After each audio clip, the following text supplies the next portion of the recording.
This is a short lecture on microbes for human health.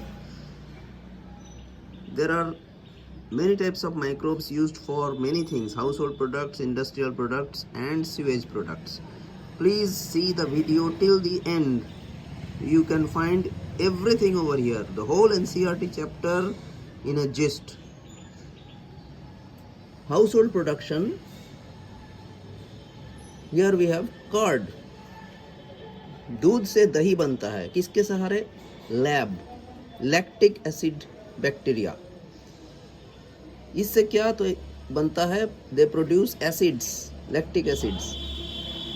They coagulate and partly digest milk proteins and added as inoculum at suitable temperature. ये क्या कर सकते हैं? ये vitamin B12 को increase करते हैं।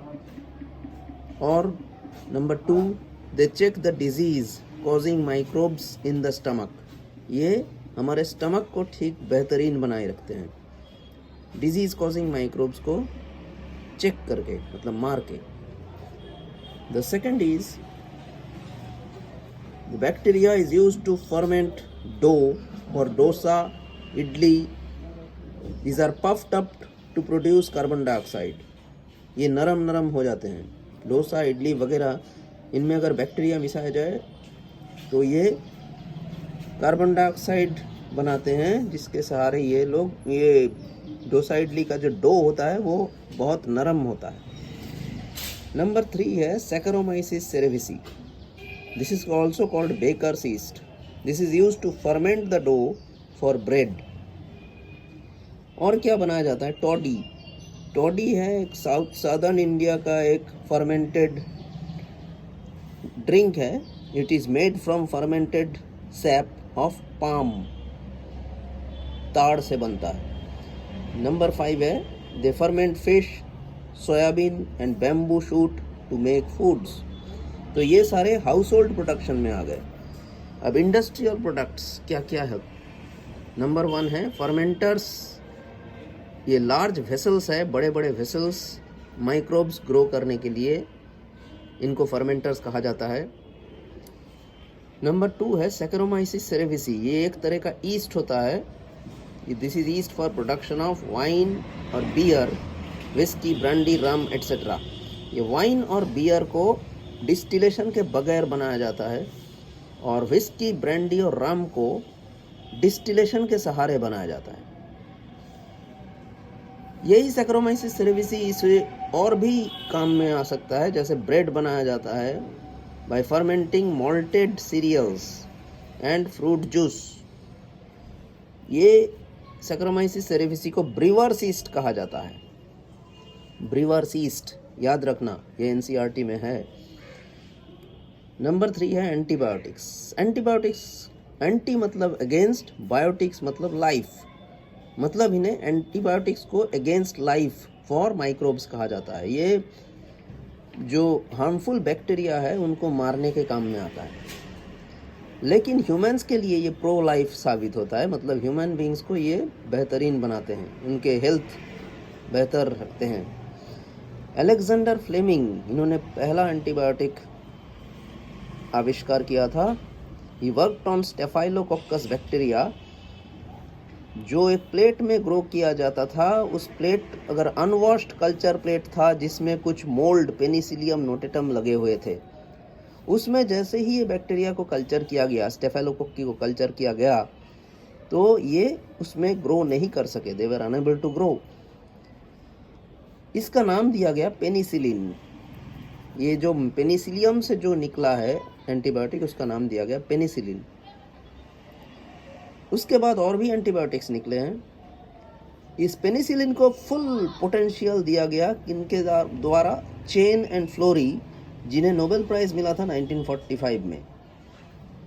इसके अलावा और भी कुछ केमिकल्स है, एंजाइम्स है और बायोएक्टिव मॉलिक्यूल्स है, जो इंडस्ट्रियल प्रोडक्ट्स के जैसे बनाया जाता है। जैसे कि साइट्रिक एसिड बनाया जाता है through Aspergillus niger, acetic acid बनाया जाता है थ्रू एसिटोबैक्टर एसिटी, लैक्टिक एसिड कौन बनाते हैं? लैक्टोबैसिलस बनाते हैं। ब्यूटेरिक एसिड बनाते हैं क्लोस्ट्रिडियम ब्यूटिलिकम। इथेनॉल बनता है सैकरोमाइसिस से। एक तरह का क्लॉट बस्टर है जिसका नाम है स्ट्रेप्टोकाइनेज, ये भी माइक्रोब से ही बनाया जाता है। कोलेस्टेरॉल लोअरिंग एजेंट स्टैटिन्स है, जैसे एटोरवास्टैटिन, रोसुवास्टैटिन, ये सब डिफरेंट तरह के स्टैटिन्स हैं। और एक इम्यूनोसप्रेसिव ड्रग है जिसको साइक्लोस्पोरिन ए कहा जाता है। अब चलते हैं सीवेज, मतलब थर्ड यूज सीवेज। सीवेज का ट्रीटमेंट होता है, नाले का पानी का ट्रीटमेंट। दो तरह का ट्रीटमेंट है, प्राइमरी और एक सेकेंडरी ट्रीटमेंट। प्राइमरी ट्रीटमेंट को फिजिकल ट्रीटमेंट कहा जाता है। This is the physical removal of small and large particles bye filtration and sedimentation. Filtration किसका होता है? फ्लोटिंग डेब्री का फिल्ट्रेशन होता है। उसके बाद जो सॉइल एंड पेबल्स रह जाते हैं, जिन्हें ग्रेट कहा जाता है, उनका सेडिमेंटेशन किया जाता है। इस सेडिमेंटेशन से जो सुपरनेटेंट बनता है उसे एफ्लुएंट कहते हैं।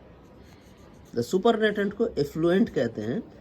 जो सेकेंडरी ट्रीटमेंट किया जाता है जिनका, एफ्लुएंट का सेकेंडरी ट्रीटमेंट मतलब बायोलॉजिकल ट्रीटमेंट करते हैं। सेकेंडरी मतलब बायोलॉजिकल, प्राइमरी मतलब फिजिकल, तो ये याद रखना।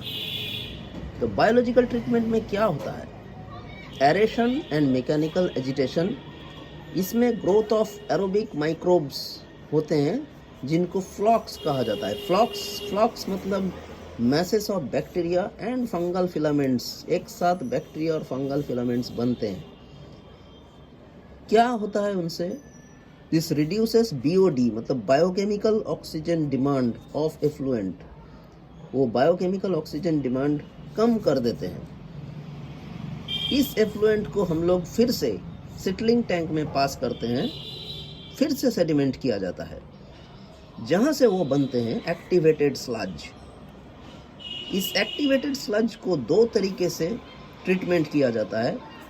पहला वाला ट्रीटमेंट मतलब इनको फिर से बैक किया जाता है एरेशन टैंक में एज इनोकुलम, और दूसरा ट्रीटमेंट है एनारोबिक स्लज डाइजेस्टर में इनको दिया जाता है। एक्टिवेटेड स्लज को अगर हम एनारोबिक स्लज डाइजेस्टर में दें तो वहाँ पर कुछ एनारोबिक बैक्टीरिया होते हैं जो ये बैक्टीरिया और फंगल फिलामेंट्स को डाइजेस्ट करते हैं, एनारोबिकली डाइजेस्ट करते हैं, इस फ्लॉक्स को डाइजेस्ट करते हैं, करके बायोगैस बनाते हैं। तो यही है फुल वीडियो जो पूरा माइक्रोब्स फॉर ह्यूमन हेल्थ के लिए बनाया गया है। तो आप शेयर कीजिए और सब्सक्राइब कीजिए चैनल को। Thank you.